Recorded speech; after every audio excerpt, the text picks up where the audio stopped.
রাজধানী ঢাকাসহ সারা দেশের জন্য ৫ দিনের পূর্বাভাস দিয়েছে আবহাওয়া অধিদপ্তর। শনিবার সকাল ৯টা থেকে পরবর্তী ১২০ ঘন্টার জন্য এই পূর্বাভাস দেওয়া হয়েছে। এক বিজ্ঞপ্তিতে বলা হয়, পরবর্তী ২৪ ঘন্টায় রংপুর, ময়মনসিংহ, বরিশাল, চট্টগ্রাম ও সিলেট বিভাগের অনেক জায়গায় এবং রাজশাহী, ঢাকা ও খুলনা বিভাগের কিছু কিছু জায়গায় অস্থায়ীভাবে দমকা হাওয়া ও বিদ্যুৎ চমকানো সহ হালকা থেকে মাঝারি ধরনের বৃষ্টি অথবা বজ্রসহ বৃষ্টি হতে পারে। ঈদ আনন্দ শতভাগ সার্থক করতে রাঁধুনি বিরিয়ানি, কাচ্চি ও হায়দ্রাবাদি বিরিয়ানি মশলা। সেই সঙ্গে সারা দেশের কোথাও কোথাও মাঝারি ধরনের ভারী থেকে অতি ভারী বর্ষণ হতে পারে। সারা দেশে দিনের তাপমাত্রা প্রায় অপরিবর্তিত থাকতে পারে এবং রাতের তাপমাত্রা সামান্য কমতে পারে।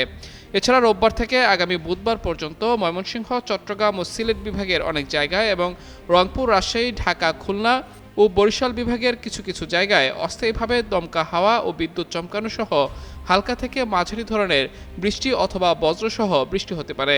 সেই সঙ্গে রংপুর, ময়মনসিংহ, চট্টগ্রাম ও সিলেট বিভাগের কোথাও কোথাও মাঝারি ধরনের ভারী থেকে অতি ভারী বর্ষণ হওয়ার সম্ভাবনা রয়েছে। এ সময় সারা দেশে দিন এবং রাতের তাপমাত্রা সামান্য কমতে পারে বলেও পূর্বাভাসে জানানো হয়েছে।